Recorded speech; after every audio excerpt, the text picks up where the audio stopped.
Major Tom. We've fooled the human race. Now the existence of God is so far away. Mind control to Major Tom. Mind control to Major Tom. Earth is flat and there's a dome above us all.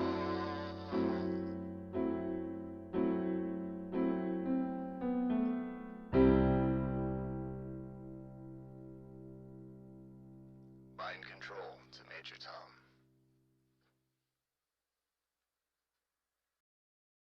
We are the space robots. We are here to protect you. We are here to protect you from the terrible secret of space. We are the space robots. We are here to protect you.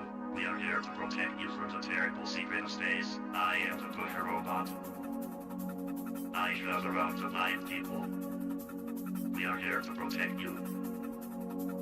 We are here to protect you from the terrible secret of space. We are the space robots. We are here to protect you. We are here to protect you from the terrible secret of space. We are the space robots. We are here to protect you.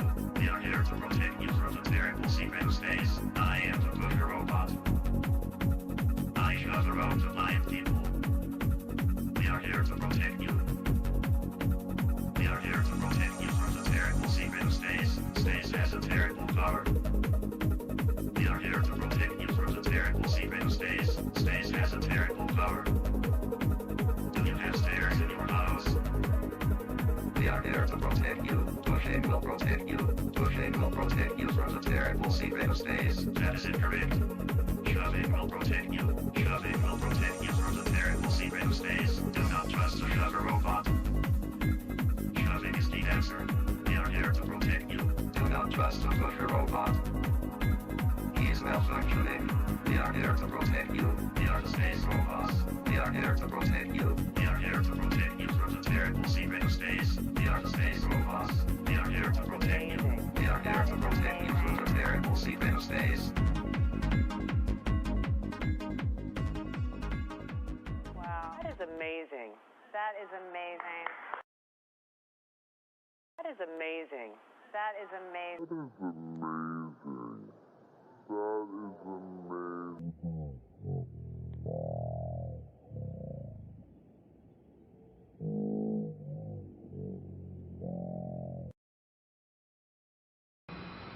You ready?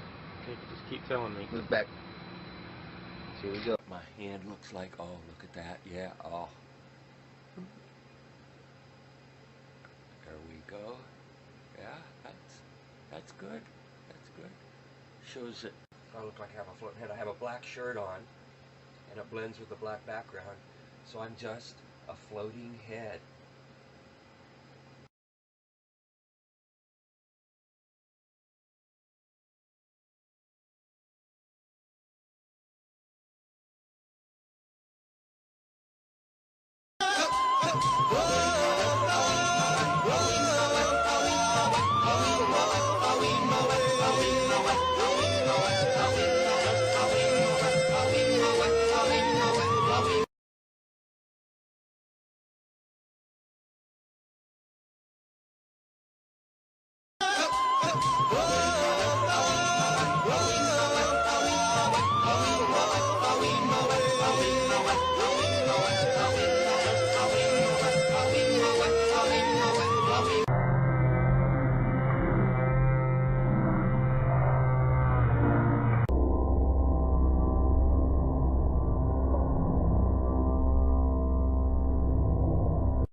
At first, this looked like a full motion scene to me, but on closer inspection, I think this is a suspended mode scene.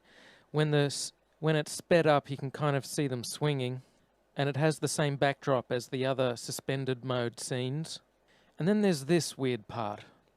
Rick Mastracchio puts out his hand, and he moves forward. Maybe he's using his feet to wedge himself forward somehow, but it doesn't look like it. The floor is smooth. His foot is behind that blue handle that's attached to the floor that he keeps both of his feet under and keeps shuffling back and forth on. He sticks his left hand out, and then he just moves forward. He is Superman. That's how Superman moves forward. He sticks out his arm, and he flies. The extended mode is much quieter than the full motion mode. In full motion mode, you can actually hear the sound of the jet engines, the engines of the airplane. In every single scene of full motion mode, in every segment of the International Space Station, you can hear this loud sound, the sound of the jet engines. You could argue that it's the air conditioning system. Not even an office air conditioner is that loud. And why is there a loud sound in every segment of the International Space Station? That's because no matter how soundproof you make it, you can't filter out all of the sound of the jet engines. An airplane is just too noisy. You can put noise-cancelling headphones on when you're on a plane, and that doesn't stop the sound from getting through. It muffles it. They also use microphones that don't pick up very far away. If you have a look at this scene here, you can see that when the microphone's in the middle, pointing towards the guy in the middle, you can't hear the sound of jet engines as much, but when the microphone goes to the guy on the side, you can hear the sound of jet engines. To destinations beyond Earth orbit. Right now, we only can fly in Earth orbit. We only can fly in Earth orbit. That's the farthest that we can go. We only can fly in Earth orbit. That's the farthest that we can go. Tell me what it's like to be in space. What's it like to be in space? Well, it's a lot like being in the pool here. Leo Enright from Irish Television. The unmanned spaceflight website has coordinates for the landing that go down to something like 5 decimal points. I just wanted to confirm with you that you do have those sort of coordinates. And am I reading those coordinates correctly when I see that it looks as though you've landed within 500 meters of the skirt around the mountain? That, I mean, you're really very close to the mountain at the closer end in the landing ellipse, and possibly within striking distance of the phyllosilicate trench. I can't confirm that.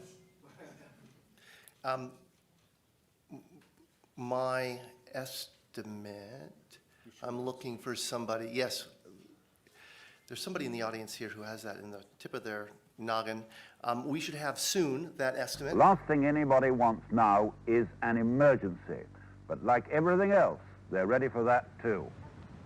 Once the crew are on board, if it looks as if they're in danger, they get out and head down this tube, specially insulated against fire, and zigzagging down not to some point out and away from the rocket, but to an escape room exactly where you'd think it shouldn't be.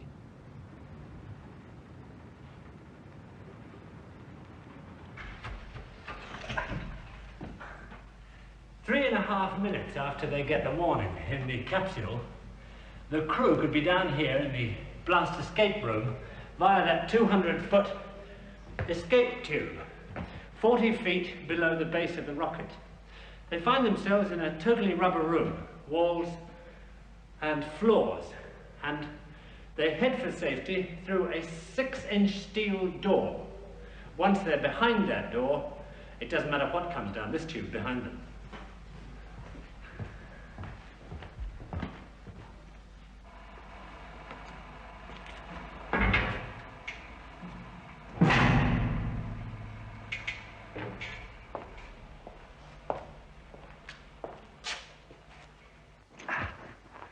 On this side of that door, the rarely seen blast escape room itself. It's totally isolated from everything around it by a series of 24 giant springs underneath the floor and shells all round it of steel, concrete, and sand. It contains enough food, water, and air for 20 people for up to 24 hours. And it's all around the edge. There are these foam rubber shock-absorbing seats, as you can see. The room is built to withstand the simultaneous explosion of every drop of fuel on a Saturn V. And in that event, strapped into your shock-absorbing seat, if your rocket did blow itself to bits 40 feet above your head, all you'd feel would be a mild rumble from somewhere up there. An inflatable plastic balloon satellite, 100 feet in diameter, tall as a 10-story building, will be sent aloft folded accordion fashion inside a 26.5-inch magnesium container. The latter is mounted in the nose of a 3-stage 92-foot Thor Delta rocket. Highlighting one of the nation's proudest days in space, the satellite, called Echo 1, will serve as a reflector for radio waves that bounce back to Earth, paving the way for a new kind of worldwide communications. The rocket at Cape Canaveral carries the balloon and 30 pounds of powder, which will turn to gas and inflate it at a height above 1,000 miles. And inflate it at a height above 1,000 miles. And inflate it at a height above 1,000 miles. A pre-dawn blastoff at Cape Canaveral fires a Thor rocket with a sensational payload, a balloon as big as a 13-story building. This canister released from the rocket carries within it an Echo balloon satellite, like the one that will reflect signals from space back to Earth when put into orbit next fall. Remarkable cameras carried aloft by the Thor record the brief life of the largest satellite yet, as it goes 922 miles into space. The experiment is a complete success. Taking a look at supposed astronaut Scott Kelly wearing a gorilla suit, phony CGI. Now again, clowning around in space with this garbage. They're going to pack up this phony tux. They're going to pack up all these cameras, a gorilla suit with that canopy, the guitar with Chris Hadfield, the chessboards, the phony baloney ball Earth. I mean, all these gadgets and gimmicks. What do they have? Whoopee cushions in space. They have Easter eggs. They have these stuffed animals, these toys. And I'm taking a closer look at this, and this is nothing more than mockery. And of course, Pig is the arch enemy of Angry Bird. And Angry Bird had some eggs. And Pig stole the eggs. And don't ask me how I got the eggs on Space Station. The technology, and in fact, it's probably just a very easy, convenient cover story. It's like, oh yeah, we keep this gridded blue screen around that happens to look just like essentially something they would use with ORAD virtual set technologies, and we just keep it around so we can throw ping pong balls at it and stick them onto a non-existent whatever the excuse is. So water is also very dangerous on the space station because we have a lot of electricity, so we need to be very careful not to spill it. That is amazing.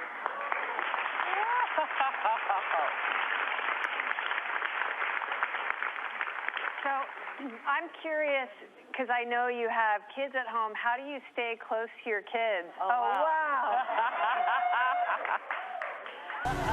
So water is also very dangerous on the space station because we have a lot of electricity, so we need to be very careful not I'm just putting some hot water, squirting it onto my scalp. And I have a mirror here so I can kind of watch what I'm doing. Sometimes the water gets away from you. And you try and catch as much as you can. Wilmore will install a protective plate over that location that will be flush to the surface. When you looked up at the sky, could you actually see the stars and the solar corona in spite of the glare? We were never able to see stars from the lunar surface or on the daylight side of the moon by eye without looking through the optics. I don't recall during the period of time that we were photographing the solar corona what stars we could see. I don't remember seeing any. And interestingly, National Geographic was one of the prime media to present photographs of astronauts cavorting on the moon. So to summarize, what American citizens are confronted with is this enormous propaganda machine. For example, the U.S. Air Force has the largest movie studios and more equipment in San Bernardino than any studio in Hollywood.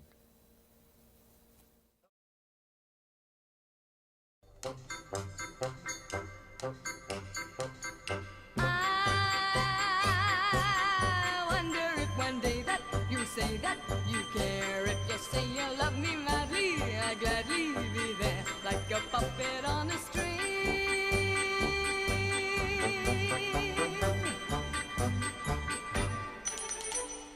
Love is just like a merry-go-round with all the fun of the fair. One day I'm feeling down on the ground, then I'm up in the air.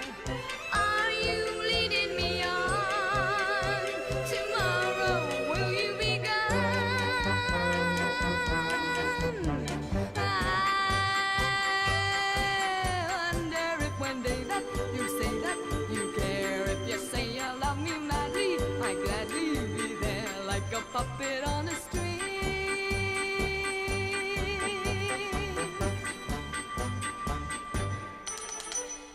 I may win on the roundabout, then I'll lose on the swings. In or out, there is never a doubt just who's pulling the strings. I'm all tied up in you, but where's it leading me to? I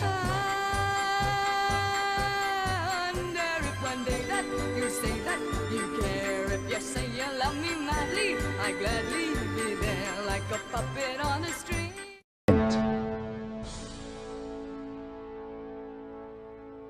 And again, run slowly.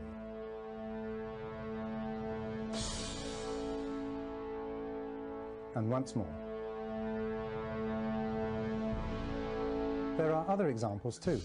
This one is from Apollo 17 during the flag scene. You can see the ping at the top of the frame.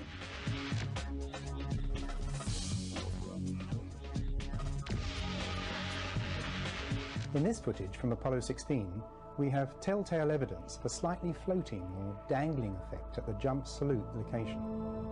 It's as if the weight is being taken off the astronaut's feet just a second or so too soon. Compare that sequence with an obvious rehearsal rig. The dangling effect is very evident.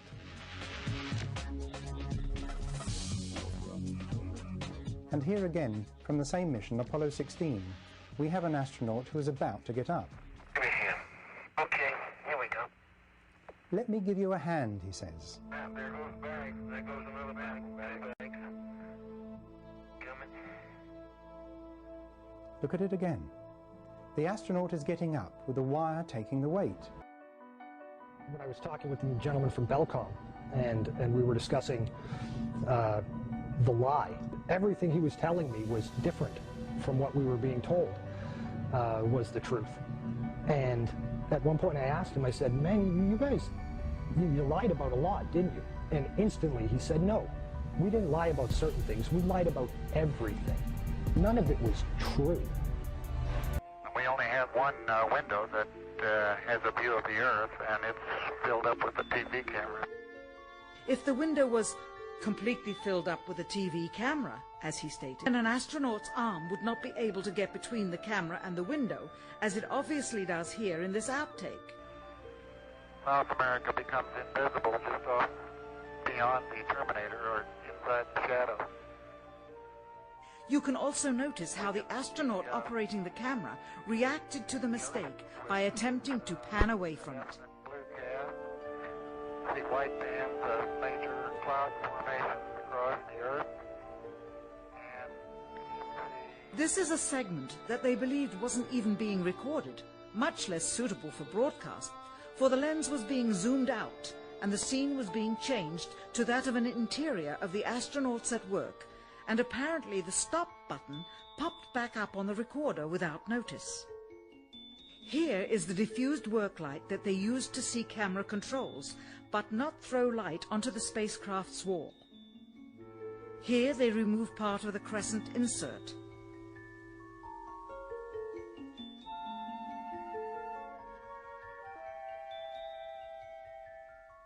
Finally, the iris is opened up to see the real location of the camera and the very bright and near Earth out the window.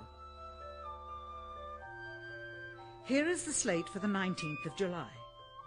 You're over, but I think it's a pretty good shot. How's that? Let me get the focus right. One more time. Okay, it's partially covering the rover, but I think it's a pretty good shot. How's that? Let me get the focus right. Sensors aboard will record radiation levels for scientists to study. We must solve these challenges before we send people through this region of space. We must solve these challenges before we send people through this region of space. Doesn't have it either. The Smithsonian doesn't have it. Johnson doesn't have it. Right. We've been unable to track it down. I mean, we don't know where this telemetry data ended up, and we don't know what path it may have taken. So, unfortunately, I'm afraid I can't really give you much of a clue as to where this data ended up and whether it still exists or not. Closer look at the supposed two images provided from NASA of Jupiter. Here's the problem again: 2016, 2014. What's the difference here? Well, the difference is they added the supposed auroras on the north. And this is nothing but a Christmas tree. Give me a break. Take a look here. I mean, all the clouds are in the same exact position. Just the 2016 image is a bit, I would say, darker. This is a bit lighter in 2014. Here's a side-by-side. I mean, people can't see what's taking place here with NASA. Nothing more than fakery. I mean, give me a break. This is a complete insult if you have a brain in your head. Droppo!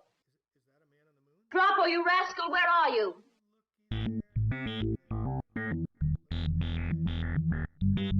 Good morning, dear. Tima, I can't find Droppo. What's he up to now?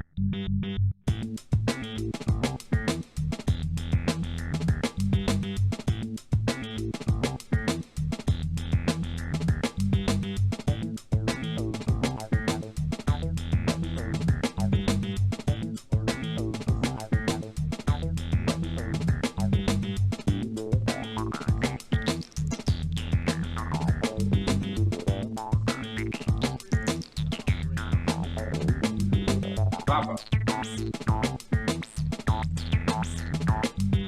Papa. Papa. Papa.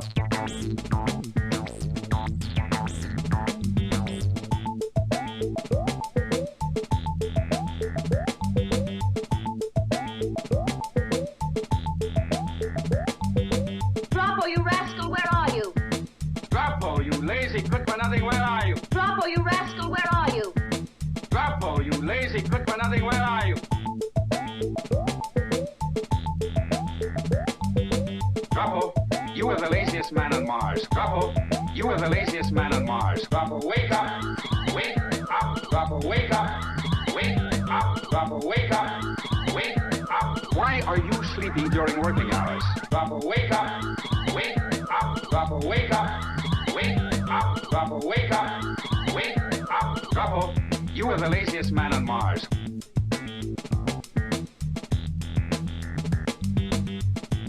Stand up. Stand up. Stand up. Stand up.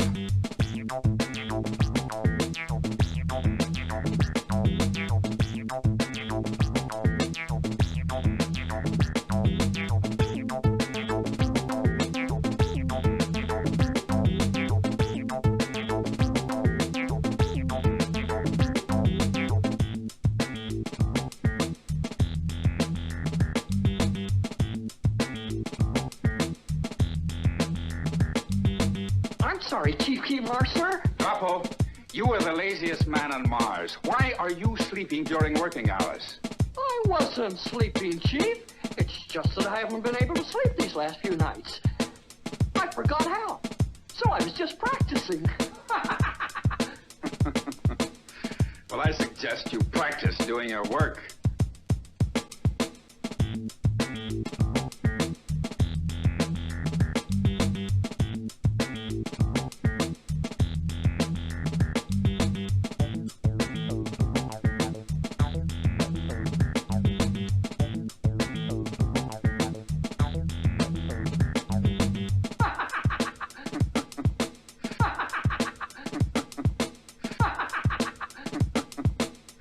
Well, I suggest you practice doing your work. Visit the moon of Mars. There's a monolith there, a very unusual structure on this little potato-shaped object that goes around Mars once in 7 hours. When people find out about that, they're going to say, who put that there? Who put that there? Well, the universe put it there. If you choose, God put it there. Maybe. So I keep digging a little bit deeper, and I finally get underneath this cloud cover here, and a few images pop up. And I say, oh, images, what are they? Well, this is what you got, which I'm sure that looks familiar to you, right? Looks just like the pictures they give us of Mars. So I'm just kind of creeping around here and definitely noticing the same kind of undulation changes and same kind of rock, same kind of dirt. Only thing that's missing is that nice little red tint that they pay somebody $150,000 a year to put on there. Is that right? Whose orange Hummer is this? Okay, that looks like a NASA symbol. Well, let's dig a little further because I can't really see anything on here other than it certainly looks like a NASA symbol. And I can't read that. Tried. Cameras set up, tents, ATVs, food. They've been there a while. It's not a one-day trip. Got their antennas set up out in the middle of nowhere in Greenland. Another ATV, a leveler equipment. So I'll keep kind of going through here and see if it. What the?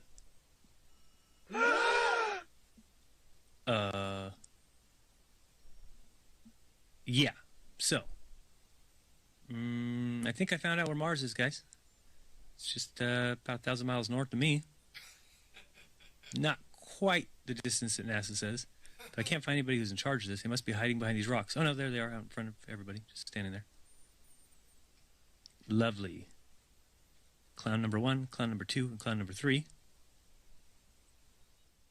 This thing's just driving around taking pictures. Unbelievable. Actually, if you ask me, it's quite believable. But what do you think? Are they sending scientists up on ATVs to practice on the rover in a remote island in Greenland? I doubt that, highly. Math and science were kind of my favorite subject. I didn't really like English in reading too much, but I've since grown out of that, and I enjoy reading now. And I played a lot of sports. And all of that happened in a little town called York, Maine, across the United States from where we're talking to you right now. Or watch it in slow motion. I'll kind of point those out, but just so you know, be prepared for those.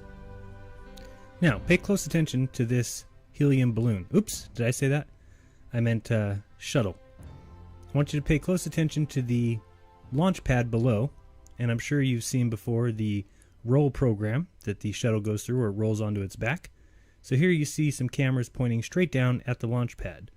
During the roll program, the cameras should now be pointed away from the launch pad. You'll see here's the roll program. You'll see the sky changing as it rolls. Now let's see where the cameras are pointed. Well, what do you know? Pointed directly at the launch pad, exactly where it took off from. Just another sign of deception, and we can turn to this camera, and it's still looking directly down straight at the launch pad. What happened to its rolling on the back? So, hopefully you're starting to see and get the feel for what kind of video this will be. I'll be pointing out the errors, and you all will become like me, and never again see a launch the same way. Many will say this video is proof. Yeah, it's proof all right. Proof that we have all been taken for a ride. Now, watch here when we see, we're looking at the right side of the ship there. And also in this next scene, we're going to be looking at the right side of the ship.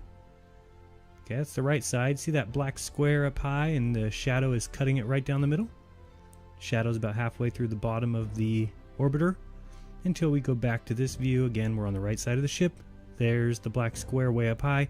There's no shadow at all. Shadow again, moving across the bottom of the orbiter. But again, we saw it wasn't on the other side. Here's another classic Jokes on Us, looking at the ISS from 250 miles above the Earth. And now we see what the Earth looks like from 6 miles above. Should they look the same? I don't think so, Tim. But, speaking of Tim, let's watch Tim Peake fake his trip to space. Now remember, that little tip there at the top, that's where the astronauts are supposed to be. In a moment, we'll take a look inside, and we'll have a view from that point. Do you think it matches what we should see? Of course, not a chance. Now, as we watch this, do you see the fire coming out of the left side? Where is that fire coming from? Well, I'll explain this shortly, but that is a projection error or a projection miscalculation. So we will watch this again in slow-mo, and please make a note. When I do slow down a video, I want to let you know, so if you look into the upper left-hand corner, you'll see a little slow-mo icon, and that's the way you know that I've slowed something down. Again, we can look at the fire that is coming out of the left side of the rocket. Certainly not coming from where it's supposed to be, and it'll slowly kind of disappear as the rocket turns. But I will show you that shortly and why I call that a projection issue. Now, we continue watching Tim Peake and his colleagues and fellow astronauts, Liza Lott and Loda Bull. And they continue on their little flight there. Now, right there, if you looked real carefully, you would have seen the white tip fly out. We're going to watch this in slow motion again because it is some horseshit. Again, if you just look at this part here, if that is flying up and out to space, why is it that the items that are falling when they're jettisoned are actually keeping up with the height of it? It's because by this time, the item is going down. Here we are in slow motion. You'll see the white tip has already popped out, and then we got a disappearing act followed by this thing speeding up and doing who knows what before these four things are jettisoned. It is some unadulterated deception, a crazy lie, and yet people believe it. You'll see there, you can still see the tip way down below everything else because everything is falling into the ocean. Indeed. Watch this again. So you got your white piece already down below. It's already been separated. The tip where the astronauts are, we got the disappearing act, then it flies forward, then you get the jettison. And what do you know? Deception wrapped up in a pretty little bow. Here we're going to watch it just one more time so you can see right here as we pause it at the disappearing act. Where did everything go? I don't know. Guess they went to orbit or space or something. You know how that goes. And then it comes back. And again, how do you spell deception? N-A-S-A. Here we got the three gentlemen in the tip. Now, see if you follow me here. Remember that thing took off standing upright. And then leaned forward or leaned back, whatever, because then it was going in a straight formation. Now see this little thing that they've got hanging from the ceiling? It's supposed to tell you when they actually hit the zero gravity because it starts floating. Well, how is it hanging that way? Those are the way they sit when they take off. So wouldn't they be faced forward now that the tip has popped off and they're going vertical? Well, one would think so. But you'd be wrong because this is just another example of nonsense. Same thing with the little shadows that are in there, but mostly this thing hanging down, how would it be hanging in that exact formation if that's the way they took off? Another sign of a lie, of some bullshit. Sorry to say, NASA lies to everyone. Here in a second, we're going to actually see this craft hit so-called gravity. You'll see that pen jump up and watch where it ends up. Now pay attention to kind of where it's at on the seatbelt there. The part where the ink would be was kind of right up high there under his armpit. So do keep an eye on that little dangly doohickle there. It is going to be important if you look at its location. But it will start acting strange here momentarily as if this whole entire scene is not strange. But we'll be able to see here in a moment what that pen starts doing. It'll start to almost shake violently right about now. So watch this. Whoa, starts going crazy. Now this next scene, it's going to turn and show Tim Peake here. Now pay attention here. The Earth is below them. The black of space is above them, meaning that they're laying kind of the equivalent of their heads on the ground and feet in the sky. So why is the dangle bob hanging straight down? Look how the dangle bob is swinging over there in the distance. Look at the Earth out the window. It doesn't make any sense. I'm not that smart, but I'm not that stupid. Now here they are getting ready to enter zero gravity. So we'll be watching the pen and thinking about the lowest it can hang. So right now we see it kind of still in that armpit area. And what's going to happen here is when they do hit the so-called gravity line, I don't know, you're going to see that pen take a jump and then end up lower than it should possibly be able to. There you go. Look how low that is. And low. See that? Paused it there for you. We'll watch it again in slow motion.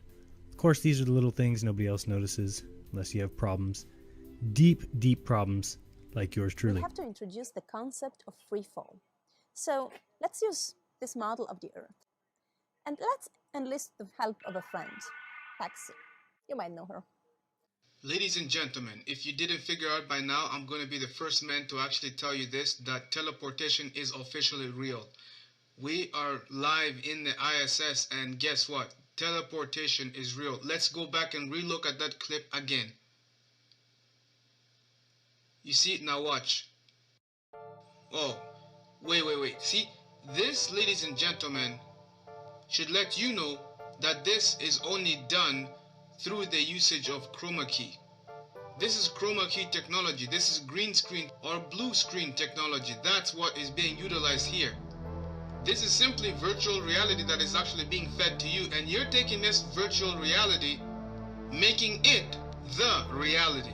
When in fact, all this is simply just virtual CGI, computer-generated images that are simply being utilized to aid with these missions of the ISS. Now, I'm going to make this as short as I can. Anyone that has experience with chroma key, or anyone who has experience with virtual reality, to better make things work like what you just seen in that video there, how this thing just magically appeared out of nowhere, this doll, this toy, you need the aid of either a blue screen or a green screen to successfully make this virtual reality appear nicely and go nice and smooth. Now, this scenery is properly staged. That's something you have to know. Everything is staged. You cannot do things like that, what you just seen, that virtual reality. In order for for them to do that scenery, to be like that, it's properly staged. Now, for those that are still skeptical, let's go to the American side of things and let's see, again, we're still at the ISS, the International Swimming Station. Let's go and see what they have to offer, and hopefully you will be able to understand exactly the deal with chroma key and feathering and all those kinds of effects. Let's take a look at the American side of things. Now observe this next clip. What you are simply seeing is the usage of CGI, and this is 100% proof that this definitely cannot be real. These people cannot be in the space station or so, as they claim. When you look at this, I want you to see this man's arm disappear right in front of you as he goes in the corner. You see that?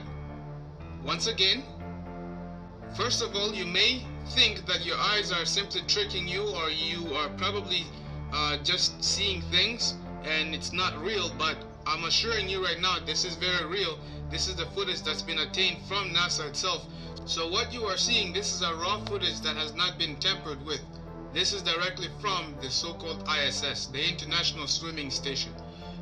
So you decide for yourself. If we have the technology to build the space station and have people go and live in the space station for months and months at a time, and they are there constantly reporting back to Earth the things that they are finding there, then the question is, why go through all this trouble as far as faking the space station itself? Why go through the trouble of faking these people in space who are supposed to be the astronauts who are in space and have their arms disappear from the screen just like that? Why have that? Why go through all that trouble? In addition to this, let me point out to you that they've done a sloppy job that allowed them to be busted once again. So the question is, will you trust these people? Are they trustworthy? Well, I'm not going to make the decision for you, but I'll help you understand what you're dealing with. If these people can go through all the trouble of faking the moon landing and writing it in the history book saying that they landed on the moon when they didn't go on the moon, in addition to this, also have the audacity to fake the ISS and fake the people who are in space to the point where their arms disappear off the screen, and also at the same time fake teleportation stuff using CGI and all that nonsense. The question is, will you still trust them? Well, I'll let you be the judge for that. Yay or nay, that will be for your own to decide.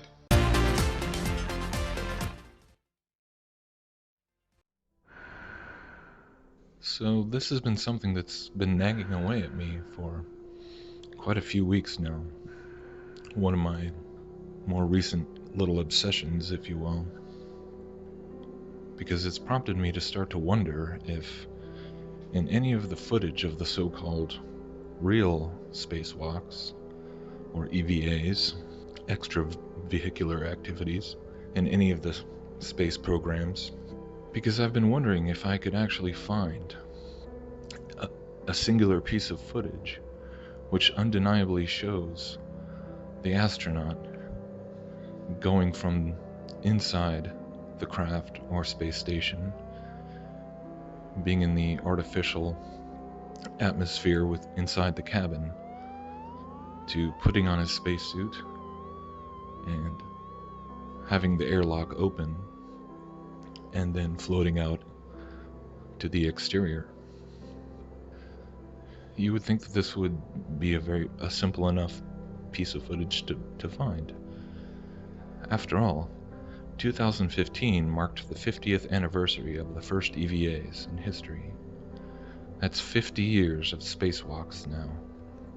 And you'd think that there should be copious amounts of footage from handheld cameras or other cameras showing uncut, unedited, continuous shots of any astronaut going from within the cabin outside into space. So this is what I've been looking for, scouring as much footage from the early Gemini and Russian EVA missions to Apollo to the space shuttle and then on to the Mir and International Space Station missions. And sure enough, I can't say that as of yet I found anything which represents this kind of unedited, continuous shot. We can find lots of footage taken from outside, showing the astronauts supposedly exiting the hatch.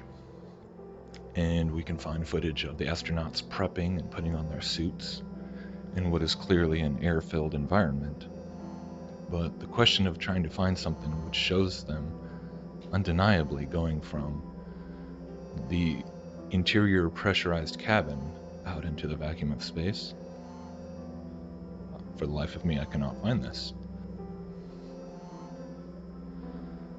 And again, when we consider how many Hollywood movies incorporate scenes involving the airlock, because of just how much danger is involved, and not to mention how much just personal excitement would be experienced on the part of the astronaut getting their first look at space from outside the vehicle. It's really hard to comprehend that no one ever considered capturing such a piece of footage. If I were to come across footage that seemed to undeniably show this, it'd be really hard to explain it away. It would be a really difficult thing to fake. And that's the whole point. Because if you are familiar with all the kinds of critical observation that has been done on things like the ISS or so many of these other space missions involving space bubbles and harnesses and all these very peculiar anomalies, it makes a lot of sense. Because obviously the ways that they are having to try and fake the interior shots of the ISS or any other spacecraft or space station with simulated zero gravity would be quite different from the ways that they fake the outside shots using blackout pools and things like this. So going seamlessly from an interior shot in an air-filled cabin to a pool filled with water obviously would pose a whole host of problems. So one thing I found that was very interesting was this sequence showing an episode which I believe occurred on the Russian Mir space station, and apparently this was a very harrowing ordeal because there was a malfunction with the airlock, and the astronauts came back in from an EVA and were unable to secure the door all the way and repressurize the cabin. So they were starting to run out of air, and it was a bit of a panic mode trying to get that figured out, and then eventually they came inside a further interior door and were able to lock it down. But the funny thing is that this whole sequence is basically just a dramatic reenactment.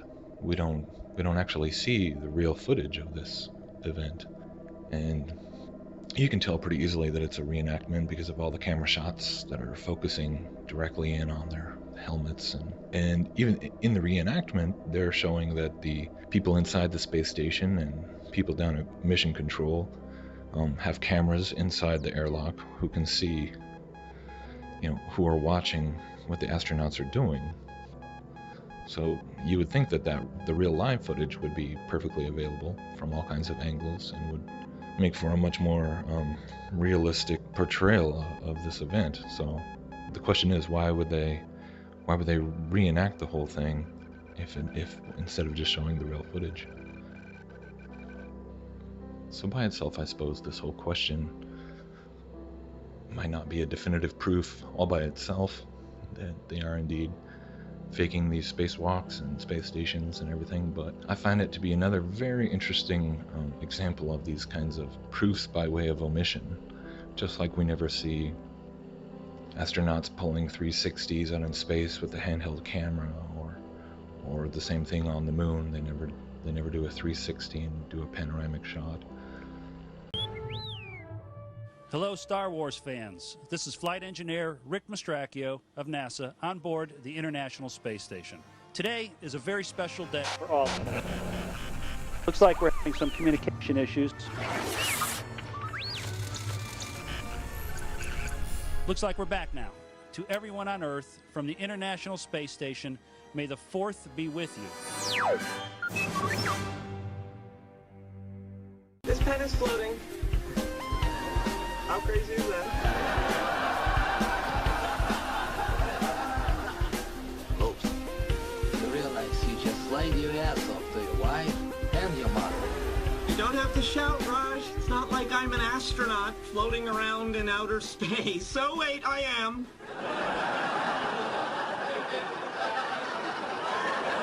So, is it everything you hoped it would be? It's better. I wake up every morning and I just can't believe I'm on this incredible adventure.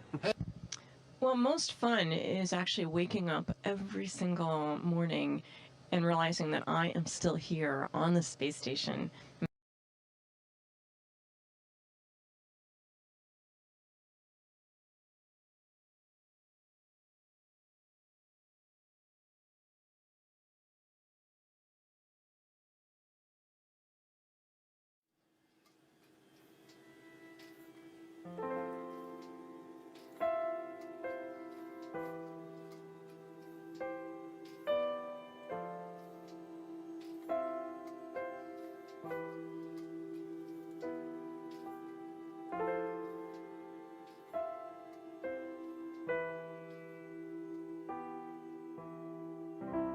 Ground control to Major Tom.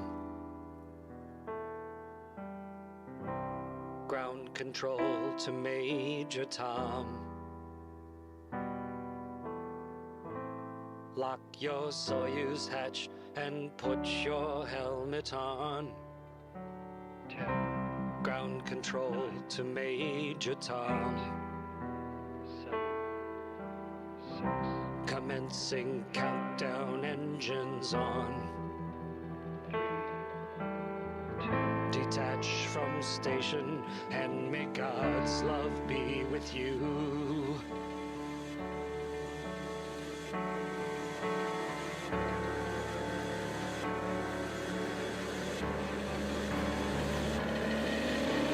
This is ground control to Major Tom. You've really made the grade, and the papers want to know whose shirts you wear. But it's time to guide the capsule if you dare. This is Major Tom to ground control.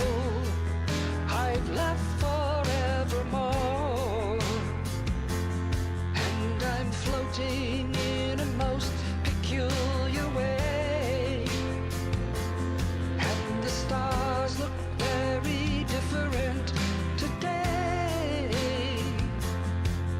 For here am I sitting in a tin can, far above the world. Planet Earth is blue, and there's nothing left to do.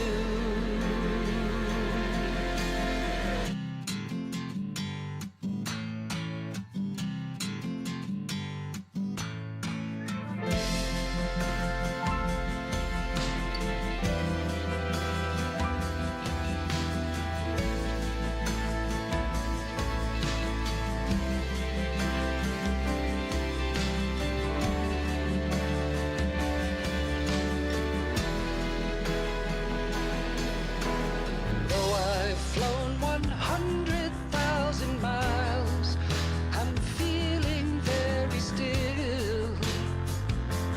And before too long, I know it's time to go. Our commander comes down by